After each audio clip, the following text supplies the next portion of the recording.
Itu bukan saya yang bicara. Kedua, abang menyamakan imajinasi. Imajinasi itu juga khayalan. Abang bilang mengaktifkan imajinasi. Sama. Saya sebentar, Bang, sebentar. Kenapa? Bisa saya bicara? Enggak. Saya bisa bicara. Satu detik.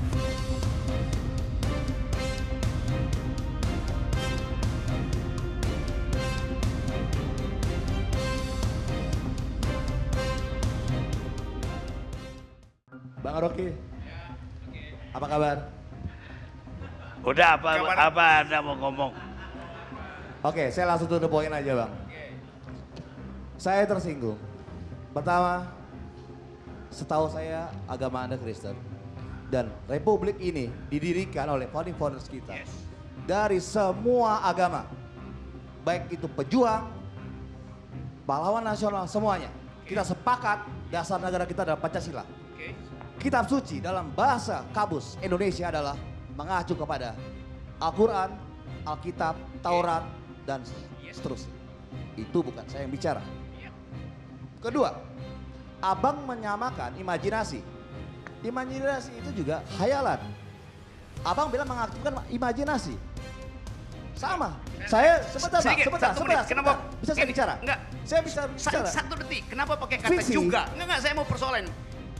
Conjunction Anda tadi Sebentar, juga. saya selesaikan dulu. Bisa saya selesaikan dulu? Itu Bang? bermasalah loh. Mohon izin. Abang bisa mendengarkan saya? Enggak, saya nggak bisa dengar. Karena saya dungu, Bang. Karena Sebentar. Saya dungu. Sebentar, Bang. Bisa dengarkan saya, Oke. Bang?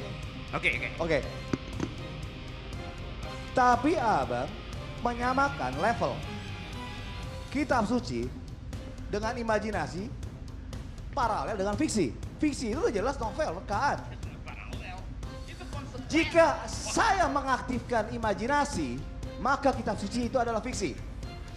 Saya bisa bilang hari ini, Bang Arni, jika saya mengaktifkan sejarah, apakah kitab suci saya juga fiksi? Tuhan saya bukan fiksi. Kita punya beragama. Oke, Anda udah sampaikan. Nah, pertanyaan saya cuma sederhana. Apa? Apakah Anda percaya Pancasila sila pertama?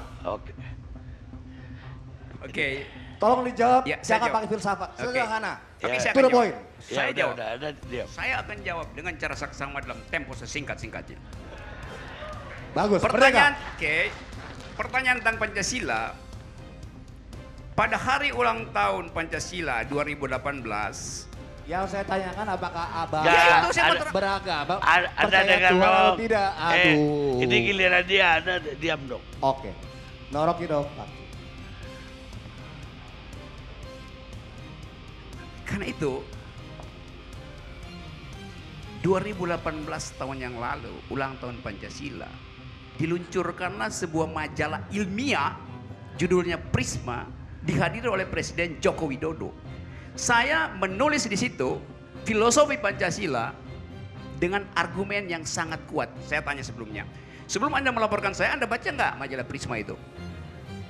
Baca. Saya baca Alkitab saya, Bang. Kitab Ini suci soal itu, Pancasila. kitab suci itu sekali lagi. You tanya Pancasila. Adalah Alkitab, Al-Quran, Taurat dan seterusnya. Kan Anda tanya Udah, soal tinggal Pancasila. tanya. Gini, Anda ya. percaya Tuhan atau tidak? Rocky Gerung.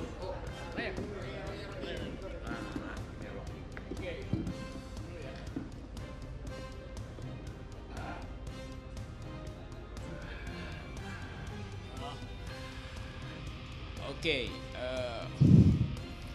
nama saya banyak disebut-sebut tadi oleh Ara.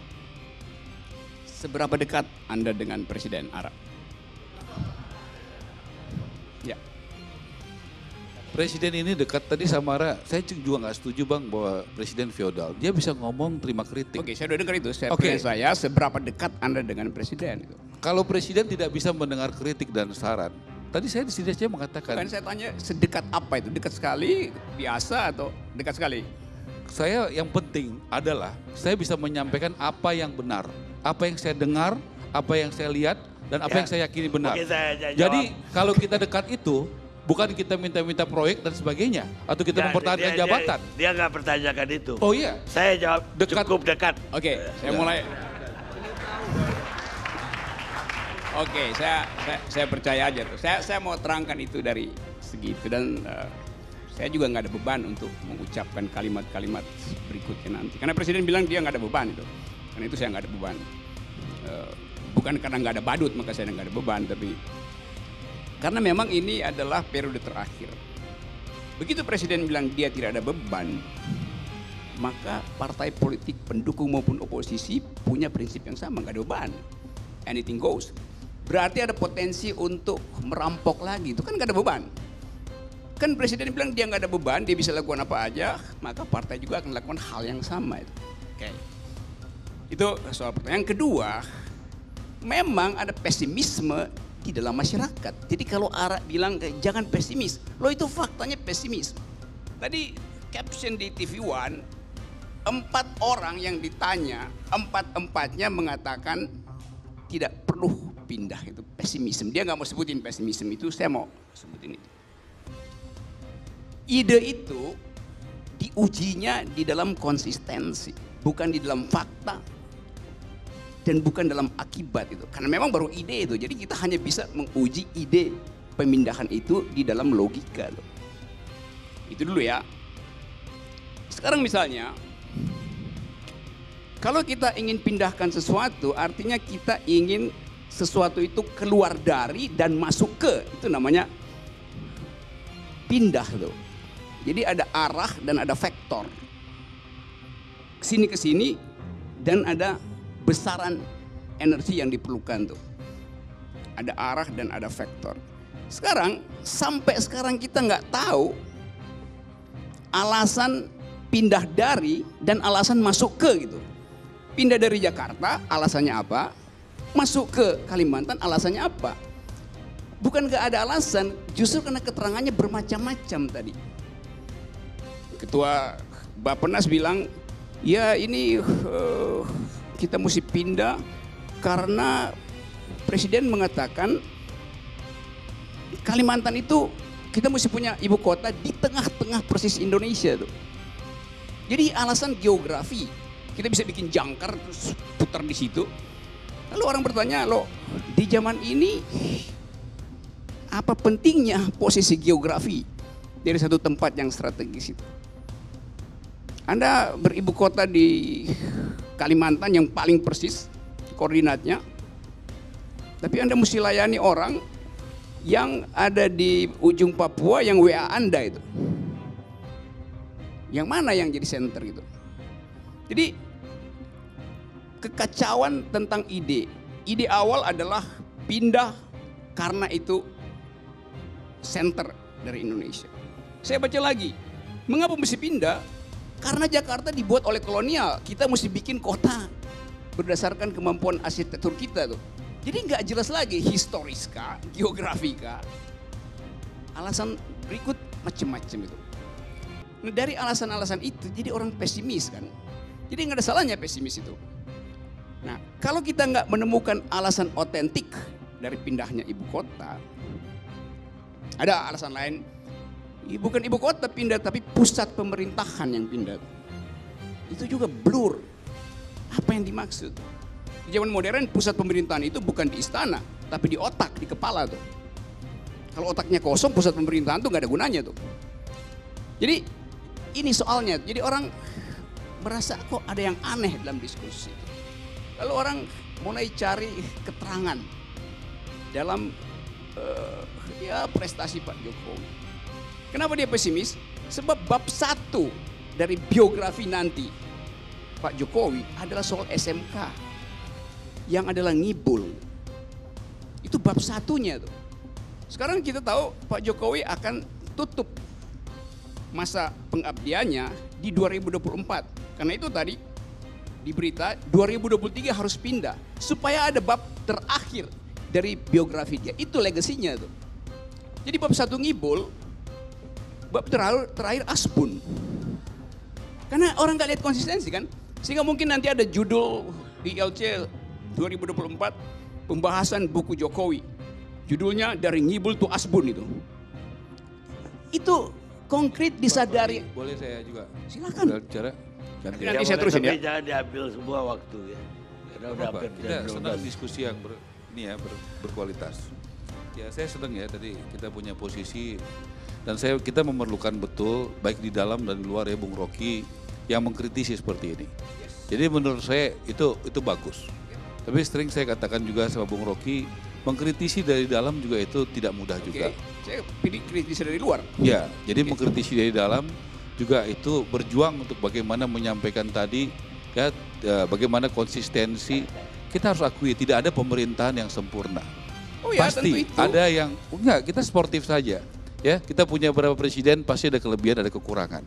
Ya, oke, Tidak ada itu manusia yang normatif sempurna, orang yang tahu sempurna. lah. Nah, Jadi, nah poin tapi saya jangan bukan itu. tidak bisa tidak apakah usahanya, apakah progresnya. Poin saya pada soal ide pemindahan ibu kota yang lain-lain saya nggak peduli lah. Saya mau terangin itu dulu. Oke. Ya, Nah, Ada kalau selesai. bicara soal itu, tadi saya Ada katakan terusin ya. tadi, tentu dengan proses 5 tahun ini Bung Rocky ya, tentu Pak Jokowi juga tahu bagaimana konstelasi yang ada, struktur, kultur, legalitas yang ada. Iya, kalau dia Nah. tahu itu nggak keluar dengan Jangan dialog Anda berdua. Ya, Anda jadi saya saya, katakan sendiri. saya percaya Pak Rocky dengan segala kerendahan hati ya, Pak Jokowi, Pak Presiden kita mempersiapkan betul secara detail, secara komprehensif, apalagi tentunya ya ada risiko sebagai presiden yang kalau apa yang dia sampaikan itu tidak bisa ditepati. Saya setuju itu. Kita juga perlu membuktikan apa yang perlu disampaikan menjadi bukti. Jadi itu poin Baik, saya. cukup. kalimat itu. Kan saya mulai dengan mengatakan bab pertama dari Jokowi. Jangan diksi yang kasar lah, diksi yang Saya nggak kasar, saya pakai itu supaya ketahuan benar apa maksud pikiran saya itu. SMK itu kan bab pertama. Yang pada waktu itu seluruh keterangan pers sama seperti optimisme Ara. Dan gagal kan? Tunggu. Kan memang nggak Jangan ada semua SMK itu. dijawab. Nanti Anda berdua aja, saya Oke kasih ya, nanti lanjut meja. ya, pelan-pelan ya. Saya mau ulas itu habis-habisan. Jadi tertanamlah pada publik istilah ngibul, bukan saya bilang ngibul. Saya ngibulnya di ILC, bukan ngibul serepublik. Tapi Presiden Jokowi ngibul karena nggak terjadi. Padahal public opinion dibangun demikian rupa. Karena itu waktu dia janjikan sesuatu yang lebih dramatis lagi, orang akan pergi pada psikologi pertama. Jangan-jangan ngibul lagi. Saya ucapin. Gagal dengan ngibul itu beda. Ya, Gagal lah. iya, saya pakai istilah ngibul, saya nggak mau pakai istilah gagal. Karena gagal itu lebih berat. Konsekuensi dari gagal akan dituntut di depan pengadilan. You gagal berjanji. Ngibul aja deh. Itu soalnya. Karena itu tadi saya membayangkan, karena itu saya bikin bayangan aja. Isi bukunya itu bab 1 tentang ngibul, bab 2, bab terakhir tentang asbun. Jadi dari ngibul ke asbun. Ini satire aja, Anda nggak usah jawab, karena kalau Anda jawab nanti kita bertengkar lebih Nggak apa-apa substantif dong, ya. saya harus jawab dong. Nanti Anda Gini. juga buat buku juga Rocky Gerung yang tidak yakin Jokowi bisa menang, tapi Anda gagal terus. Ternyata rakyat Indonesia lebih banyak yang senang Lah, itu ya, Jokowi buku jadi itu. presiden daripada Anda sendiri. Ya, boleh, itu juga boleh. fakta itu juga gitu. Bahwa prediksi dan Iya. asumsi Anda itu banyak Saya akan minta salahnya. Ara kasih pengantar buku Dan itu. ya, dan saya juga sudah lihat Pak Karni, saya sudah datang melihat bagaimana progres daripada pabrik SMK itu. Belum selesai, ya. Kita juga objektif. Saya masih terusin ya. Oke. Ya, nah jadi kita juga boleh Yes, masuk ke boleh, wilayah-wilayah. boleh. Nggak bisa dong dia ngomong seenaknya saja menghujat tanpa ada counter dan Saya tidak berikan waktu menghujat. pada kita. Faktanya itu. Ya faktanya ada progres juga yang saya lihat. Yang mana? SMK? Ya ada, saya udah lihat di lapangan. Iya, bisa nanti 2024 yang janjinya awal. Jadi begini, keyakinan kita, Udah- Bung, kalau itu belum dibuktikan, belum tuntas, iya. Tapi apakah ada progres? Iya.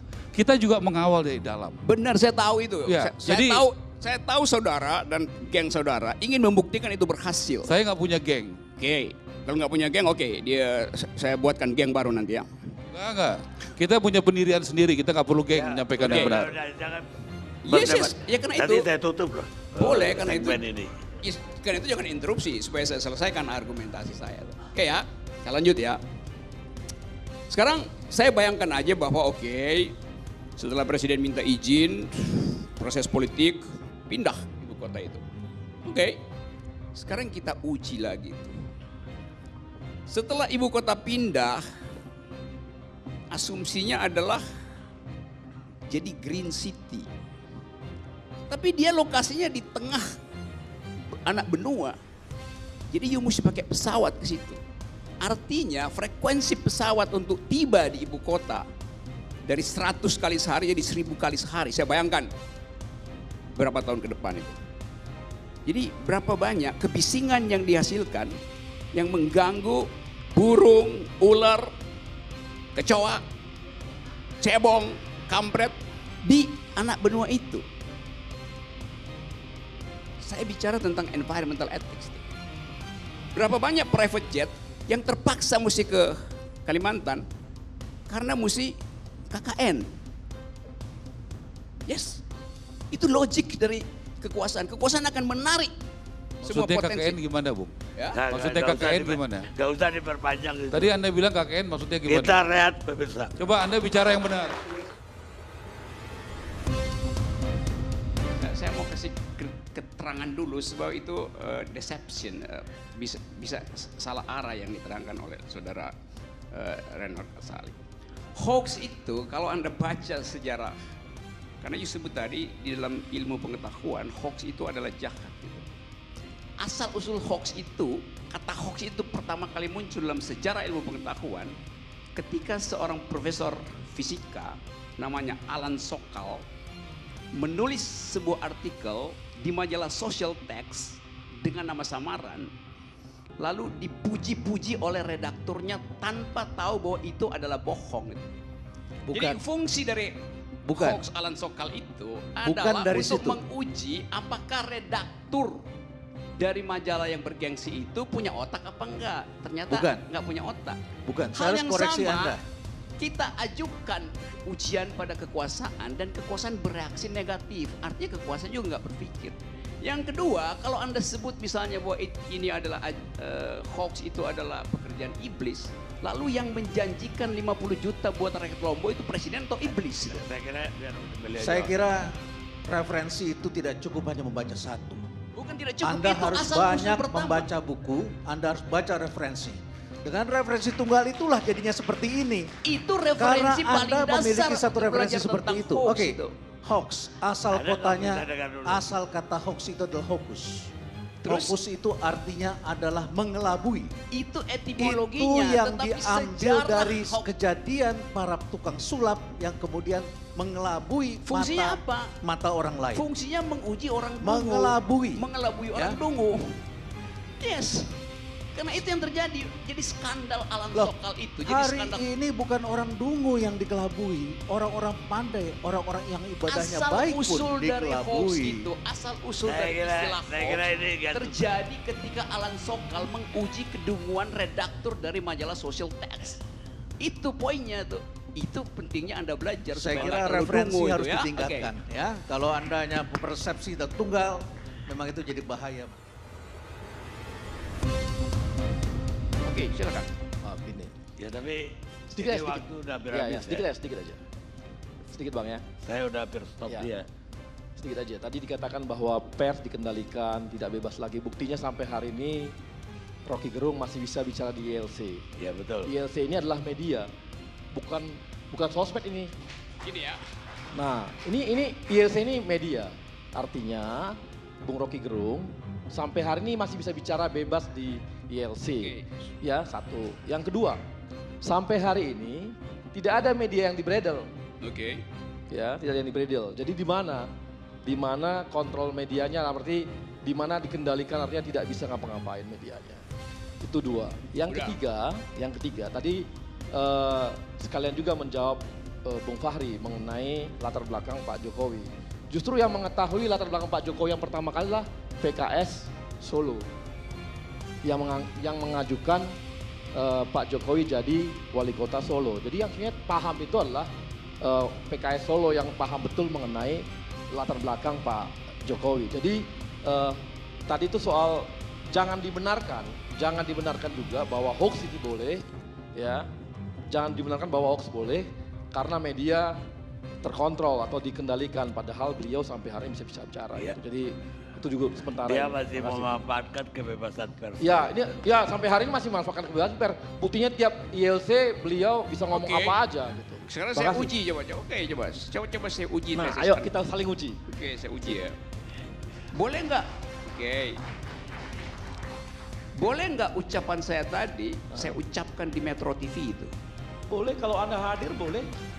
Sampai hari ini saya rasa Metro TV pun Anda kalau diundang pasti datang. Kalau itu nggak usah Itu problemnya kenapa nggak diundang? Kalau itu nggak usah Katanya nggak mau katanya BPN. Itu mati-mati Kalau punya nggak diundang itu, politik. jadi gini loh, artinya Bung Rocky Gerung, ada beberapa media yang mengundang Bung Rocky nggak mau datang. Mana sih? Yang undang saya cuma Ada. ILC, nggak ada. Enggak bos, saya pernah ingat iNews pernah undang Anda nggak mau datang. Nggak, itu urusan iNews media itu lah. undang untuk acara Tuh. hiburan, bukan Tuh, soal beginian. Lo forumnya tuh forum. Gini bos, artinya Anda sampai hari ini memanfaatkan kebebasan pers itu untuk bicara. Ya udah, Oke? ALC bebas. Oke ya, udah. sip. Jadi ada kebebasan Loh. pers di ILC. Ah. Oke. Jadi kebebasan Oke ya, pers itu hanya sip. ada di ILC. Nanti kita debat lagi bro. Siap.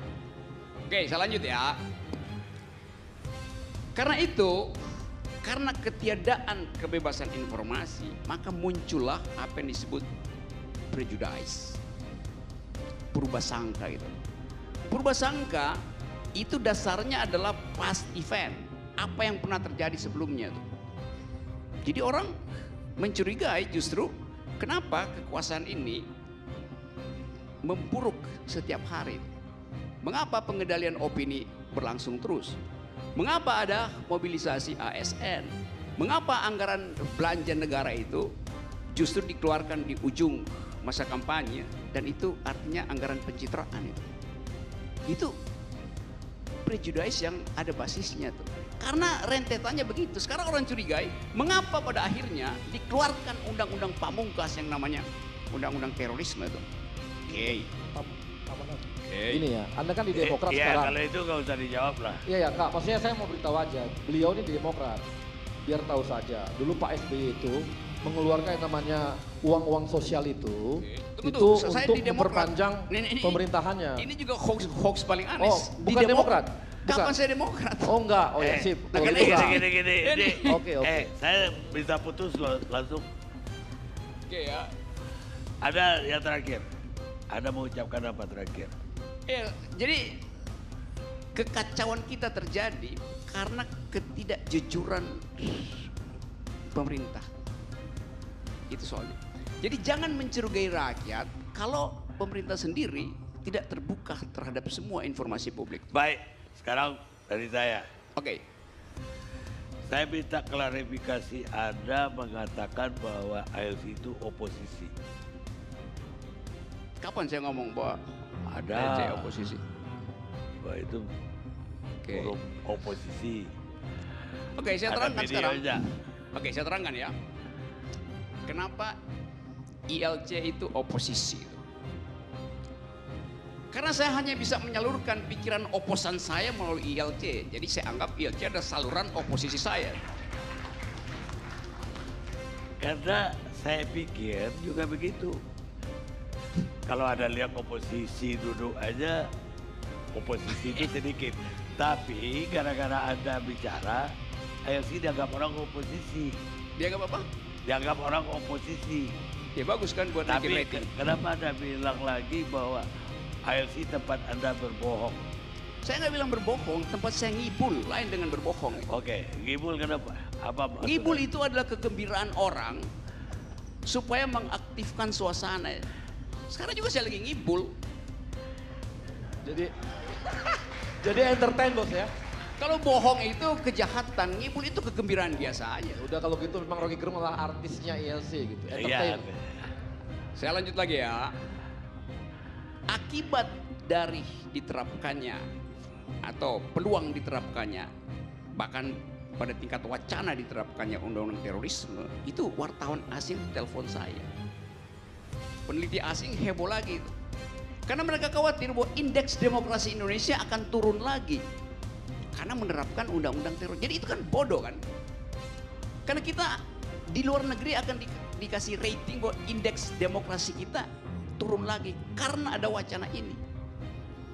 Jadi kenapa indeks demokrasi kita turun? Itu bukan karena Presiden Korea Utara indeks demokrasi Indonesia turun. Bukan karena Presiden Duterte indeks demokrasi kita turun. Bukan karena Presiden ILC indeks demokrasi kita turun. Ya karena Presiden Jokowi.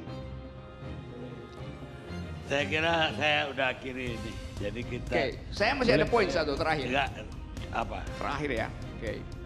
Jadi Jadi nanti saya ganti aja nanti kesempatan nanti untuk berikutnya. jadi saya ringkas aja nih Nanti. bahwa Segmen berikutnya oke. dia terus. Saya ringkas ya bahwa dicitrakanlah seolah-olah pemerintah itu pro rakyat.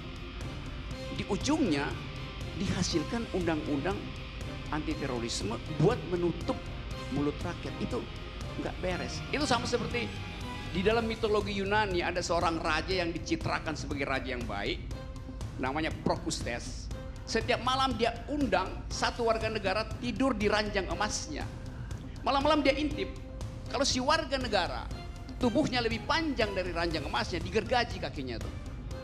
Kalau lebih pendek ditarik agar supaya fit and proper dengan ranjang itu. Itu bukan raja yang demokratis, itu raja yang lalim. Karena mau pakai ukurannya sendiri untuk membuat seragam pikiran rakyatnya sendiri itu. Itu buruknya. Nah, kita ingin demokrasi bukan begitu. Demokrasi itu biarkanlah seluruh pikiran bertumbuh. Kemarin saya baru dari Baduy.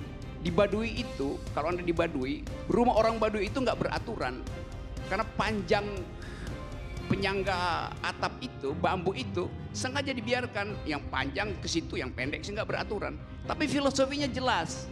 Dia mau kasih tahu bahwa yang panjang jangan dipotong, yang pendek jangan disambung. Mestinya demokrasi tumbuh dengan aktivitas semacam itu. Terima kasih. Tapi Anies kelihatannya ada koordinator bully. Kenapa? Karena saya perhatikan yang bully Anies itu bukan sekedar warga Jakarta. Warga non-Jakarta pun bully Anies. Satu Indonesia bully Anies. Artinya ada konduktornya, ada orkestrasi untuk bully Anies. Nah itu baru kita ajukan pertanyaan, kenapa dia dibully oleh se-Indonesia? Itu berarti bukan soal keahlian teknis atau ini adalah soal yang lebih politis itu. Pasti itu. Jadi itu soalnya.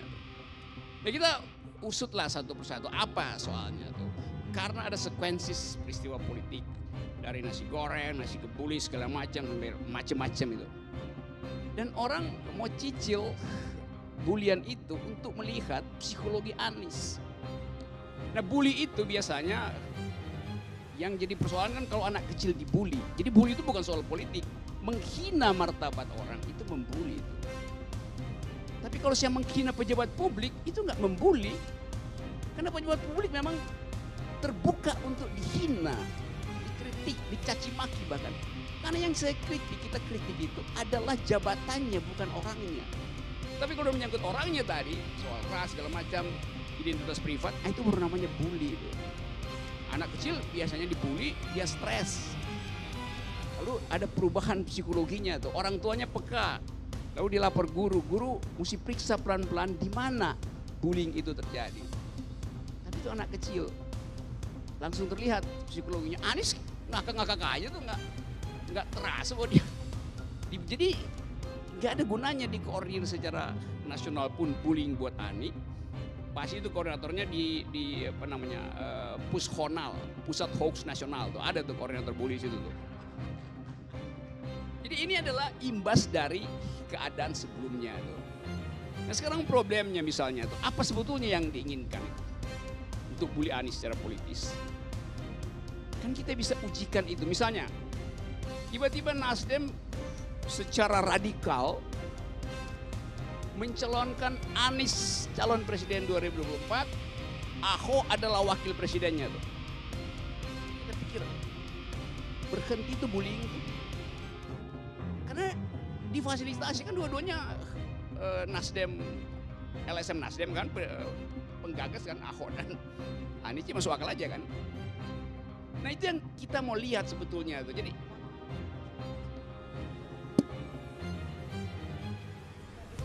apa sih? Ini badut kok dipelihara di sini. Mana ada Nasdem mencalonkan Anies dengan Ahok? dia nggak tahu saya bikin thought Coba eksperimen dong. di kepala tuh. Ini forum ILC ini ditonton oleh orang se-Indonesia. Jangan lagi disebut-sebut lagi beliau mengatakan tempat ngibul gitu loh. Membuat ILC ini terdegradasi loh. Males jadinya datang ke ILC ini kalau ada orang ini. Susah. Sorry Pak Arni. Ya jangan. Jadi dia sebut saya badut. Dan cara melayani bullying semacam itu adalah dengan tepuk tangan aja. Yes. Karena dia berusaha larang saya membuat thought eksperimen. Bikin asumsi di kepala sebagai hipotesis untuk menguji. Ini bullyingnya ini motifnya apa? Karena itu saya ujikan. Seandainya Anies dipasangkan dengan Ahok, saya pakai kata tadi seandainya. Badut nggak mungkin pakai seandainya tuh.